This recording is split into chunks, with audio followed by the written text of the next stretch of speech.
Hello, it's Miles O'Brien, and this is a special edition of Miles to Go. We're following that tragic and horrifying mid-air collision right near Washington Reagan Airport, an American Airlines CRJ regional jet colliding with a military Army-flown Black Hawk helicopter. I'm joined by a person with a lot of experience in that airspace, both with the military and as a civilian airline pilot. Harold Coghlan joins me now to talk a little bit about the airspace environment around there, military operations along the Potomac River and the inherent dangers therein, and the close proximity of those operations to Reagan National Airport. And we could probably throw in a little bit about identifying traffic at night in what are visual flight rules conditions. Lots to consider here. Harold, thank you for joining me to help shed some light on this. You're very welcome, Miles. Harold, just give me a brief snapshot for our viewers and listeners of your experience as a pilot. Okay. Been flying a little over 45 years, a little over 27,800 hours of flight experience. And that covers 40 years in the military, everything from supersonic jets to rescue helicopters and kind of everything in between. And airlines, 35 years as a ALPA represented airline pilot, basically flown around the world, but been lucky to, never have a midair. Well, that's good. We're glad to hear that. Let's talk about that DC airspace. It is complicated. It is highly restricted and prohibited. There are basically narrow, virtual canyons that helicopters fly at low altitude along the river, cheek to jowl with prohibited airspace as well as Reagan National Airport. Just describe the architecture of the airspace there, first of all. Well, if you look at DC, okay, you've got downtown DC, and then just slightly to the east of that, you've got Reagan National Airport, DCA. It's kind of in a corner there, right by the river, which that's an unfortunate aspect of it because you got short runways surrounded by water and no place to expand. Then if you cross the river on the other side of the Potomac, you've got Andrews Air Force Base and all the VIP arrivals that happen there with Air Force One and so on. To the northwest a little bit, about 12 miles from Dulles, you have actually from DCA, you've got Dulles. And then to the north of DCA, less than 4 miles away, you've got the restricted area P-56 over the White House. So a lot of airspace gets jammed in there. You've got several hundred flights a day that arrive and depart out of DCA, another several hundred flights that arrive daily into Dulles, and the congestion that it creates when the airspace is kind of pinched on the north side of DCA with a restricted area for critical government infrastructure. You don't have much to maneuver, and if you're a helicopter, you're going to maneuver strictly over the river, but you tend to stay fairly low. The jets obviously are going to be higher, but they're on very regulated, GPS-driven approaches. If you don't have that kind of equipment, it's a special use airspace, meaning as an airline pilot, you have to get a special checkout to fly in and out of DCA. And the airplane has to have special equipment. So it's not like anybody should really be flying wherever they want to. For sure. Let's talk a little bit about the mission of those helicopters. Anybody who's been to Washington has seen those military helicopters flying at low altitude along the river. We used to call them back in the day white tops, and basically they were. I always assumed it was, some guy from the CIA going to the Pentagon to do a briefing, that kind of thing. Those the sorts of missions we're talking about? In fact, it is the 12th Aviation Battalion. Does the white top mission, but you also have the 89th Airlift Wing over at Andrews, and they fly white top helicopters, twin engine Hueys. So between the Blackhawks over on the Army side, and you got all the Hueys on the Air Force side, quite a bit of traffic, and they're all painted OD green with white tops to designate that they are for VIPs. More often than not, everything from 06 colonels up to 4 stars would be riding those aircraft. So describe getting high-ranking officers, government officials from point A to point B for important briefings, getting them into secure facilities, et cetera, things that can't be done on necessarily on a phone call or otherwise. Describe what it's like to fly these missions. We're talking about very low level through the city. It's got to be a thrill for one thing, but it sounds like it has a lot of potential for trouble. Absolutely, Miles.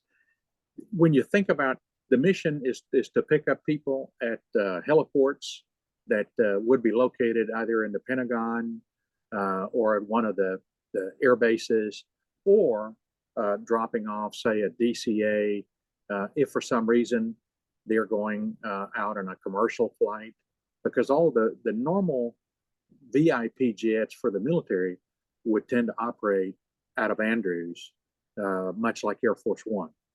It's a much more secure area. They normally won't operate out of DCA. So the typical mission would involve picking up at the Pentagon heliport and then flying, whisking away to Andrews. But you're going to stay over the river, and you have altitude restrictions, obviously, staying normally 200 feet and below. You don't overfly the city normally because they're trying to prevent an engine failure. And both the Black Hawk and the twin engine Huey have 2 engines, but in either case, losing an engine, could potentially set you up for an off-airport landing, and you don't want to end up in the Smithsonian or whatever with your helicopter. For sure. So the river is used as a guide. Number one, to avoid just what you described. It also keeps you out of prohibited airspace. Correct. And I assume there's a noise abatement component of it as well. It creates kind of a virtual low-level canyon through DCA, doesn't it? It does. So it's a good and bad kind of situation. It allows you to transit that airspace, and you're creating less noise for people living in homes or in office buildings. But at the same time, you're creating the funnel effect. From a tactical flying standpoint, all that traffic is flying over that same water, which is essentially about a quarter mile wide at best. So you're funneling aircraft that could be one northbound, one southbound, and you're keeping an eye on the aircraft, and you're listening to air traffic. But the rule of seeing and avoiding falls directly onto the military helicopter crew. And you're worrying about flying the aircraft. You're worrying about listening on about 5 different radios simultaneously. You're flying roughly about 120 knots of speed and 200 feet or less. And at that altitude, you're looking at time to impact on the water of, about 18 seconds or so if something bad were to happen. So not a whole lot of reaction time. And the helicopter crew is very, very busy looking because even if they had TCAS equipment, it's not designed for low altitude use. So the crew is going to have their heads in a swivel, and with a great potential for errors. So, and just for our viewers and listeners, TCAS is the Terminal Collision Avoidance System. This is technology which predicts a collision course between two aircraft, and actually on top of that, provides a safe resolution for both TCAS-equipped aircraft to steer away from each other. Below 1,000 feet, though, that doesn't come into play, and that wouldn't even probably be on this particular aircraft, I would imagine. Normally not, because Yeah. you don't want to get nuisance type warnings that close to the Right. ground. It would be just screaming at you all day. So, so you don't have that. I assume, would this have what we call ADS-B, which is another Yes. position reporting system, which is part of the new FAA, what they call next gen system. I would assume in this airspace they'd have that. Well, the technology is there, Miles. I don't know if they're using it. I know over the Pacific, we used to get flight following on the navigational routes from ADS-B. And the technology has been there for quite a few years, probably the last 10 years or so. But I don't know that they're actually using it in DCA. That's not within my knowledge bag. Okay. But the technology is there. So when you're flying these missions, Harold, are you, I've spent quite a bit of time flying up and down the Hudson River, which is a thrill. I'm sure you've done it. And that is what we call a common traffic advisory frequency, or it's kind of a party line for pilots to self-identify. Hey, I'm over here by the George Washington Bridge. I'm flying south and I'm at this altitude, and watch out for me. And everybody does that. And that's how the aircraft stay out of each other's collision courses. Of course, in I think it was 2009, there was a collision over the Hudson, but let's pin that up on the bulletin board for a moment. In this case, are these helicopters self-reporting, or are they in active conversation with air traffic control, presumably at Reagan Tower? You have to maintain contact with the tower. You also have a common advisory frequency. So that's two of the radios. You have another radio on your command post. You have another radio on flight operations. And normally you have another radio that's set up for the VIP to use in the back. But you are monitoring, talking to the tower, and the tower will simply let you operate on your own. But they have to maintain radio contact primarily so that if there is an issue like the airliner coming in, they can be alerted, hey, do you have the traffic in sight? So basically, this is an important point for people. It is a see and avoid responsibility that is put squarely on the crews of these helicopters. The airliner coming in is on a prescribed route that is sort of locked in stone, and we have seen nothing to indicate that this airliner was outside of that altitude or corridor on this approach. We would have heard about that because the air traffic control, the controllers would have been screaming at that airliner, and they weren't. So in this case, see and avoid is the responsibility of the crew, and with advisories, which is what happened in this case, right? Yeah, and so you're looking at two crews obeying two different sets of rules. The helicopter crew has the duty and responsibility to see and avoid other traffic. They're completely visual. The airliner, they only operate under instrument flight rules, and like you specified, we had normally triple inertial reference system and GPS that's good down for about 3 centimeters of precision, super precise. If you're not on the arrival via the GPS navigation system, and you're not exactly, I'm talking about, as little as like an eighth of a mile, the controllers are going to be talking to you and they'll want you to get back on course. But it's very monitored. They're monitoring based on radar, both where you are, and they know which runway you're going for. Uh, it's nothing that the jet crew can improvise. They will stay much like a railroad line, if you would, on that track basically all the way to touchdown, normally with a LPV for localizer precision aid type GPS approach. And it's given us that 3 centimeter or about 1.25 inch precision of where you are vertically and laterally. All right, let's talk a little bit about Route 4. At the place where this happened, helicopter Route 4, the approach path for runway 33, which is what that airliner was using, if you take a look at the glide slope and do a little bit of trigonometry, it would put the aircraft, I think, on the order of 450 feet above the ground. Does that sound about right to you?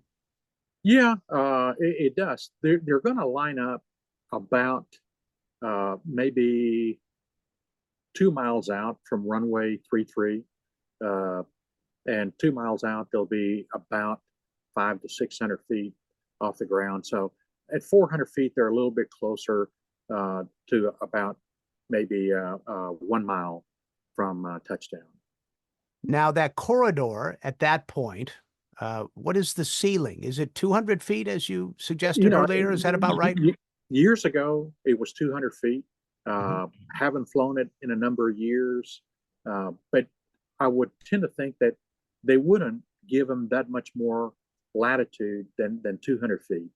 That is good and bad. It means that they should be flying under the jets by 200 feet, have a clearance of 200 feet, but at the same time realize that 200 feet it's just a moment, because that jet is descending at roughly 700 to 800 feet per minute to be on its glide path at roughly 140 knots approach speed. The helicopter is doing about 120 knots by itself, and all it takes is a moment of inattention or a failure, say a hydraulic failure, that moves the flight controls without you pushing them, and it could initiate a climb or a descent for that matter. And we're talking 1, 2, 3 seconds would be enough to merge the two targets or to put the helicopter in the water. So this is quite a scary pinch point in the system, isn't it? Even on a perfect day, if everybody's doing everything right, we're talking about 200 feet of separation. That doesn't sound like a great idea.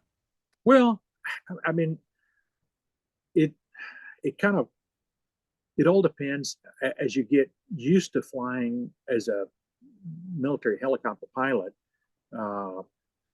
We used to be used to flying even with night vision goggles 20 feet off the deck, and the same 120, 140 knots. So when you get used to that, 200 feet seems like a lot of altitude, but in reality, it isn't. It's okay if you are flying a lot, if you're maintaining a high level of proficiency and such, but 200 feet is not a whole lot of safety factor. And if you are crossing below that airliner, 200 feet, if you were to cross behind them like they were supposed to, you still are going to get some wake turbulence from the jet. That CRJ 700 weighs roughly 75,000 pounds. And so it's going to generate a certain amount of wake turbulence. And 200 feet, you would definitely feel it, which is not the kind of good ride that you want to give that VIP general or whatever in the back. So let's talk about one other factor in all of this, and that is flying under visual flight rules at night. See and avoid is, obvious that we understand that term, but see and avoid at night particularly in this environment, is problematic. Anybody who's flown at night, in a city in particular, will attest to the fact that it's difficult to identify landmarks. Sometimes it's hard to find a small airport, and identifying traffic can be a challenge. Give us, and on top of that, the human eye doesn't do so well at night. Our depth perception is not as good. Objects seem closer than they are. There's a lot of tricks that are played at night on the human eye. Talk a little bit about what it's like flying that corridor, doing see and avoid at night.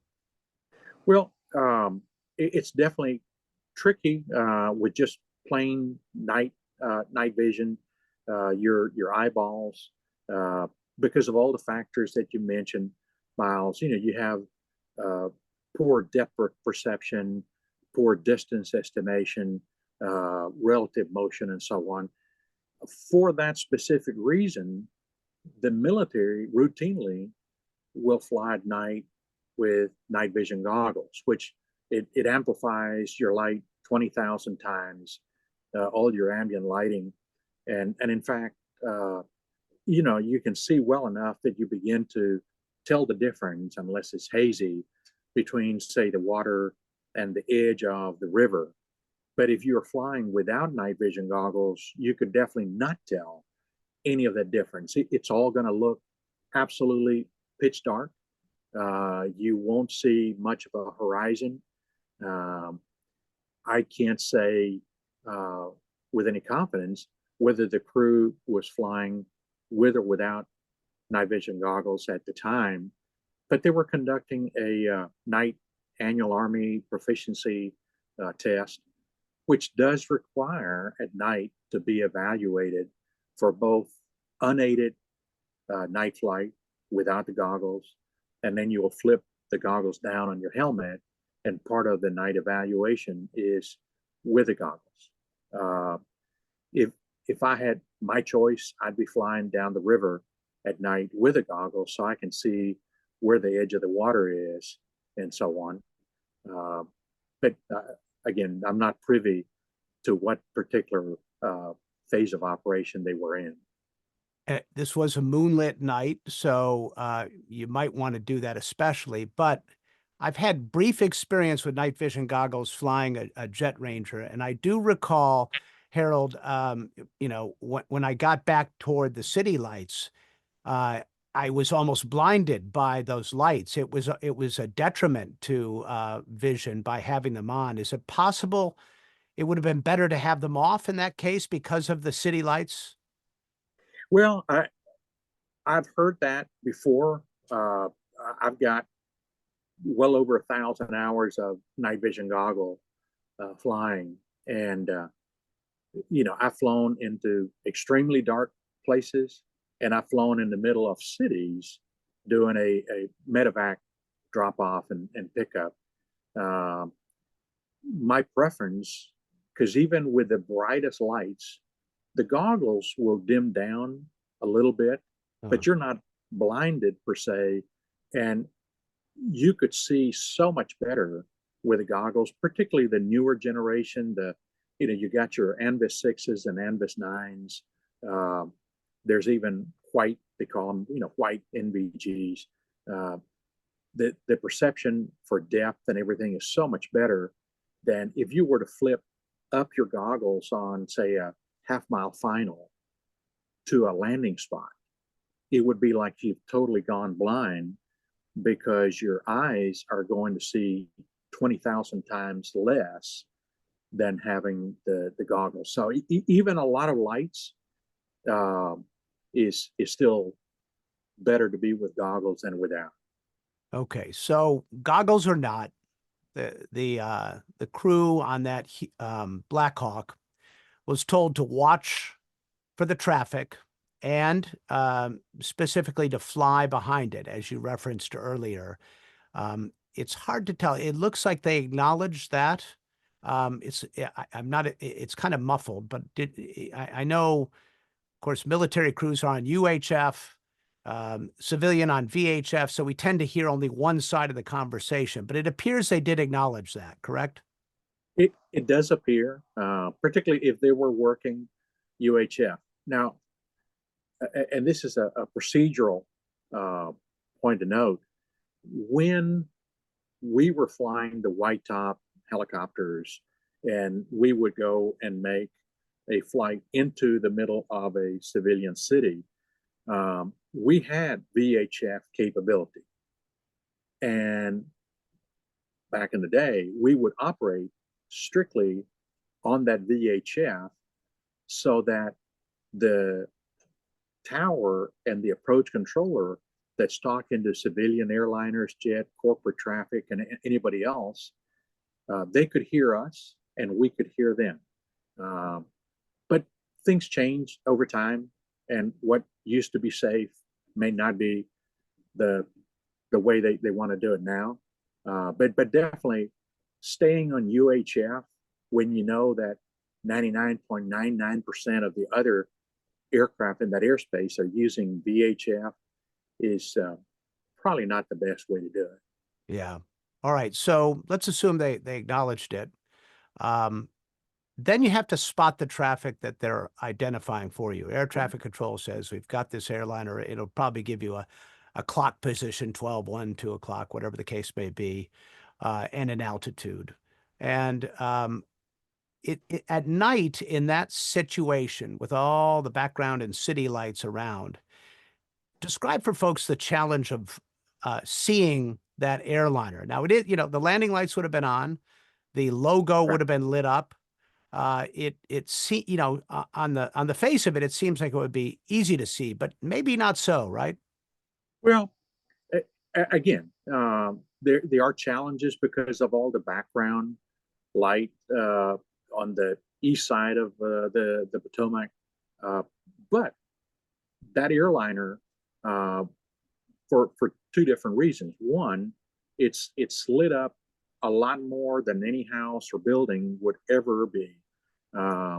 Most of the airliners have been modified with LED type lights. They're putting out maybe 200,000 lumens on each of the light bulbs. And you've only got like 6 or 8 of those pointed forward. And then, as you mentioned, the logo on the tail is illuminated. So between the taxi lights, the landing lights, the side lights, and the recognition lights, and oftentimes they'll have those recognition lights blinking on and off. There is so much light on that jet that if you miss it, either it's because you're directly below it, which wasn't really the case originally on this situation, or you're just not looking in the right sector.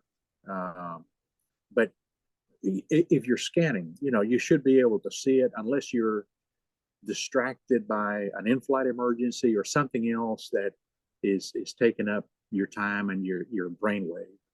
This is the key point. Now, it appeared there was an unusual turn to the right, which would have been the opposite direction to go to avoid behind the aircraft, which Correct. makes me think, were they looking at another aircraft or distracted by another kind of light entirely? Well, as you know, for the northern operation, they had winds out of the north. Normally, with northern operation, DCA Reagan Airport will take off on runway 1, and they will arrive on 33. And the one airliner that was visible on the video just prior to the impact was the one that had taken off from runway 1 and it's climbing out. The closest that you will have two jetliners on approach to land, it will never, ever be less than 2 nautical miles. So you're looking at the aircraft behind the American CRJ 700 would have to be at least 2 miles behind. They try to give them a little bit more spacing, but especially when you've got short runways in DCA, but never less than 2 miles. So there'd be no way to confuse the CRJ with another aircraft coming in to approach. Totally impossible to confuse it. But the one aircraft that could have been confused was climbing rapidly. when you take off on an airliner and you rotate and, positive rate gears up, at that point, that aircraft is climbing out somewhere in the vicinity of about 2,500 to 3,000 feet per minute. So it's making good time because of the complexity of the airspace. And again, we know that just to the north of runway 1 at DCA, you have that prohibited area, P56. So there's a noise abatement that they'll have to pull back their engines to about 90% of their power. But still, even with reduced power, they're climbing at about 1,500 feet per minute. So there's no way to confuse that rapidly climbing airplane with the one that's descending at 700 to 800 feet per minute in line to land on 3-3. I don't know about you, but I would never be confused between those two.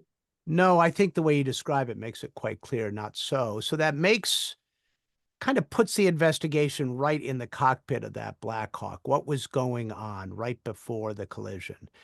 This was a routine training mission, which means you had probably, a more junior pilot alongside a more senior instructor, and then a third crew chief type of role. So, there's all kinds of ways you can get distracted. You've already alluded to it. You got, number of radios to monitor. You're going through a series of things you have to demonstrate in order to maintain your proficiency as a pilot. Night vision on, night vision off, various other maneuvers. You probably could tick through them all. I suppose the thing to identify here is, was that crew distracted in some way? And is that a question we can answer?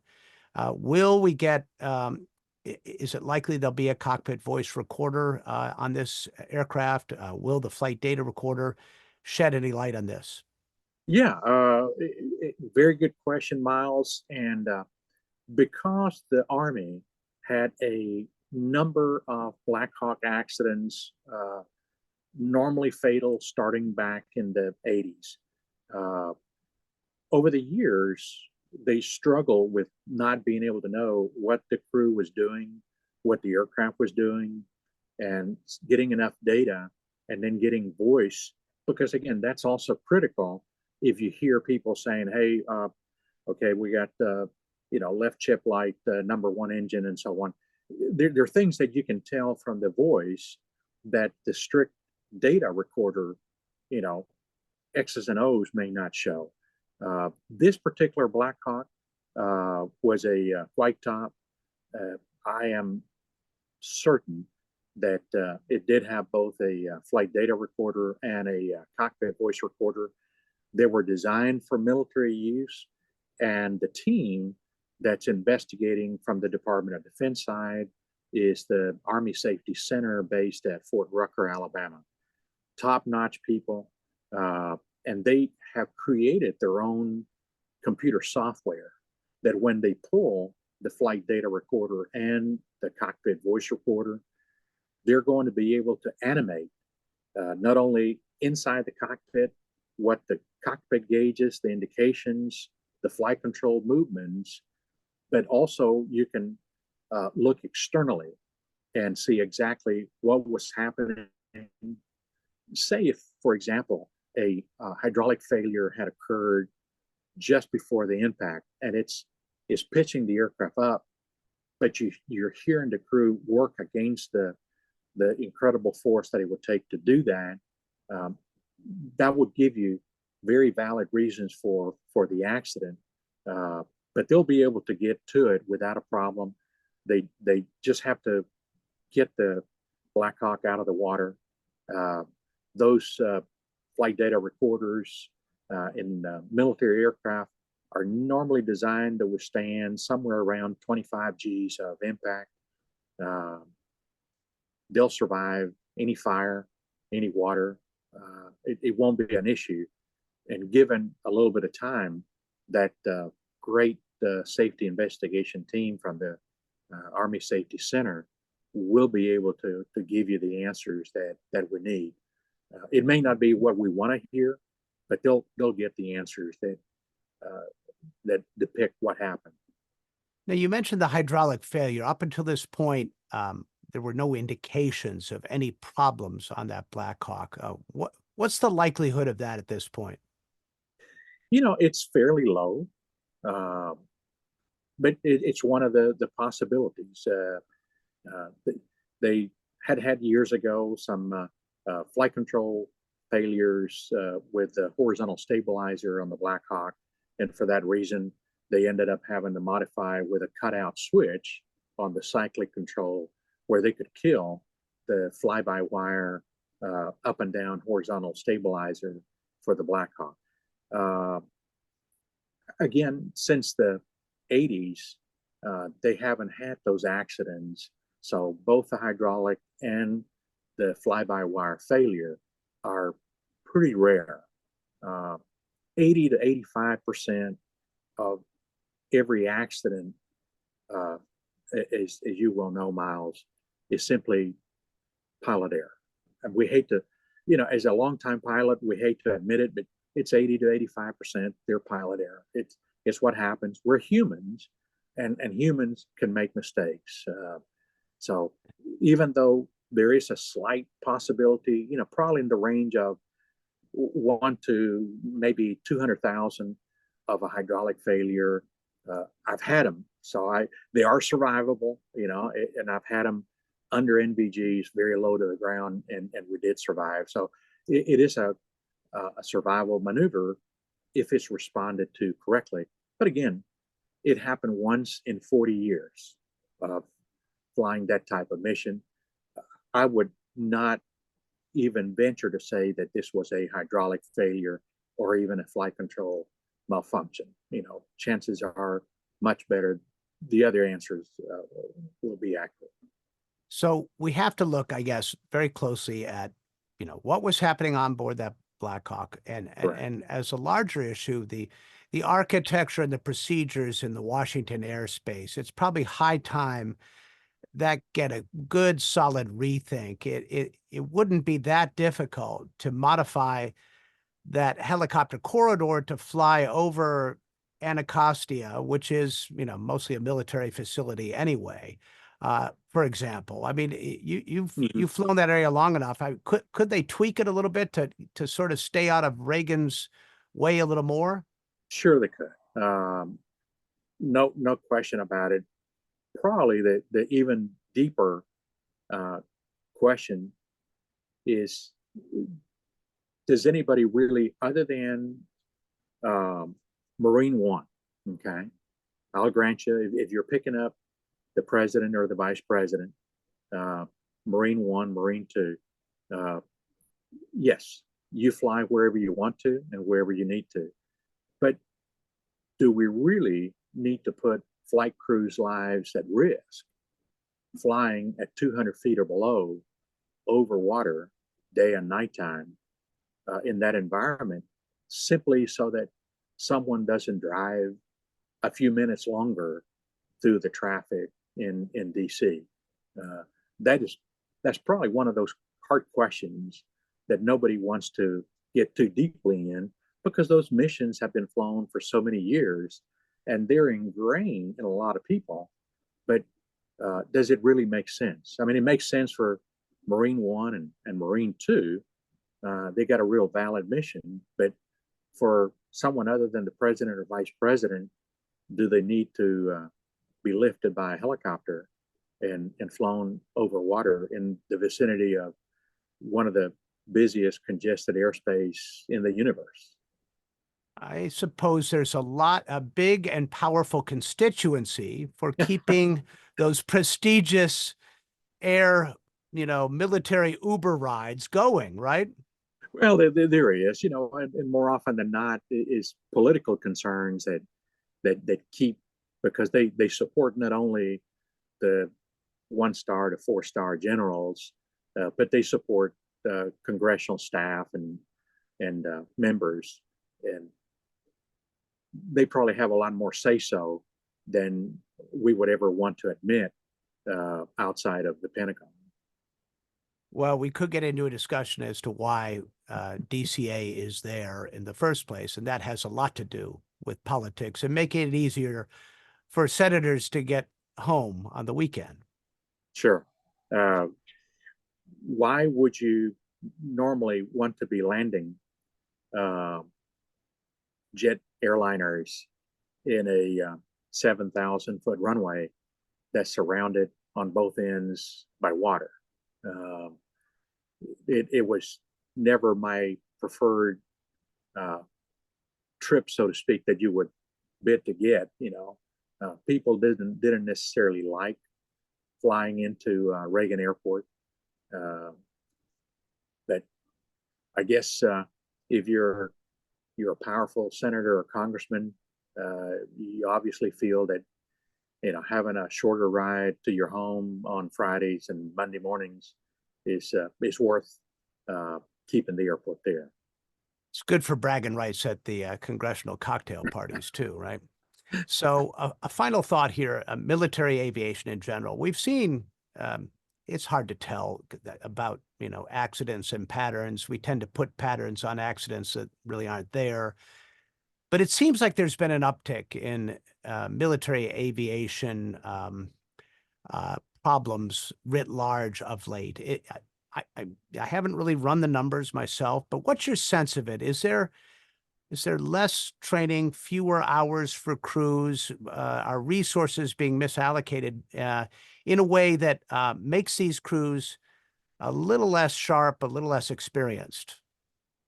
Well, Miles, I won't talk about any potential misuse of resources, but the reality is that all the branches, Air Force, Navy, Army, Marines, in the last 2 to 3 years have had their worst safety records in the last 30 years.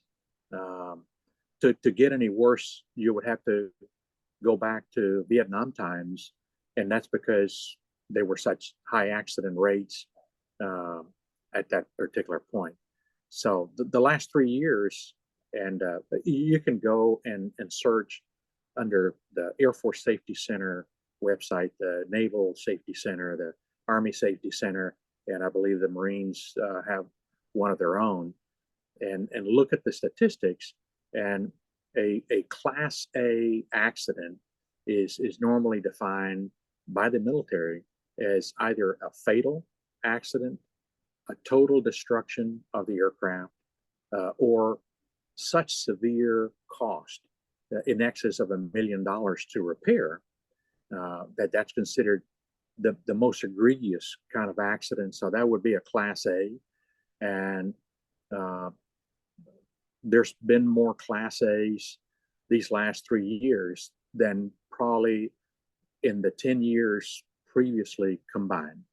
The crews are flying fewer hours today than they were 3 to 5 years ago, for lots of different reasons. But a lot of it is gets down to you can only maintain proficiency flying that very expensive jet or helicopter if you go out there and wiggle the sticks. You have to fly to stay proficient and current, particularly in the myriad of missions that the military does. When you're doing everything from daytime flying to instrument flying to nighttime to night vision goggles, high altitude, low altitude, parachute drops, everything, air to ground bombing missions, it's all very technical. But we know that if you cut back on the training hours, the accidents will spike, and they have. So the military has cut back on the number of training hours. If you look at most of those Class A's, the crews were not flying enough. And if you interview any active military flying crew today, they will tell you the same thing. And they'll have to admit that, yes, they are flying less. Because they're flying less, they're not as proficient. They don't feel as proficient. And that leads to the accidents that have been occurring. It's kind of a chicken and the egg sort of thing. Well, Harold, whenever there's an accident like this, we would probably put this in the category of a watershed accident. There will be changes that come out of it, and we can only hope that the investigation stays focused on the real facts here, and that they are addressed, and that the rules and the procedures and maybe the training is changed in the future. I mean, that's how aviation has become as safe as it is. And that is true. Certainly from a civilian airliner standpoint, we always learn from the accidents and changes happen. And part of that is driven by the FAA. Part of that is driven because the Airline Pilots Association, ALPA, is very safety conscious and driven. They're probably responsible for why there had not been a fatal Part 121 airliner accident since the 2009 icing accident with Coghlan. The military, unfortunately, if you look at any of the branches, they have each had probably 30 Class A's in the last 3 years, an average of about 10 a year. And we're still doing the same thing the same way we were 3 years ago. So the military is not quite as adept to learning from accidents. It takes them a lot longer for whatever reason. I won't speculate on the reasons, but the airlines can change because the FAA wants to make it safer. The passengers want to make it safer. And obviously ALPA as a union wants to make it safer. In the military, it's a lot easier to, okay, we've looked at the accident and it shows that, say, for example, they were not flying enough. That'd be nice. So we'll tend to have 1 or 2 mandatory 6-hour classes where you'll have people tell you, try not to crash. And literally that's about, no, you might find it ironic, but that's about the extent. They'll have mandatory professional, they call it professional development classes, and they'll tell pilots. These are, people that knew the reason for the crash, but somebody will be brought in to tell them, okay, folks, you need to stay safe, don't crash, go back to flying tomorrow, and that won't necessarily stop the next accident from happening. Well, let's hope those words, those warnings, that insight is baked into the response of this. Maybe it's time that the military start being more proactive and reactive to these kinds of events. And maybe the fact that it is a military crash involving a civilian airliner, that will change somewhat. If it's just a military event alone, it's probably easier to approach it the way you just described. I think you're right on target, Miles. Had this been just a pure military helicopter or a military helicopter crashing into another helicopter like we've had plenty of in the last 3 years, it'd mostly be forgotten. The fact that a military helicopter appears to have directly crashed and brought down a commercial airliner, I think there'll be major repercussions. And if there's not some deep thinking within the military, certainly the VIP executive transport side of the house, they're missing out a great opportunity to improve the safety for all those nice VIPs that like to ride on the white top aircraft. Harold Coghlan, veteran pilot, both civilian and military. You've shed a lot of light on this for me and for our viewers and listeners. I really appreciate it. I'm going to ask you to stay nearby as this investigation unfolds. Maybe we'll do this again. Okay. and we'll watch very closely as the facts come to light as to exactly what happened in this tragic incident. Let's hope in the end it leads to a safer flying environment, both military and civilian. Thank you very much for your time. And thank you for listening to this special edition of Miles to Go. I'm Miles O'Brien.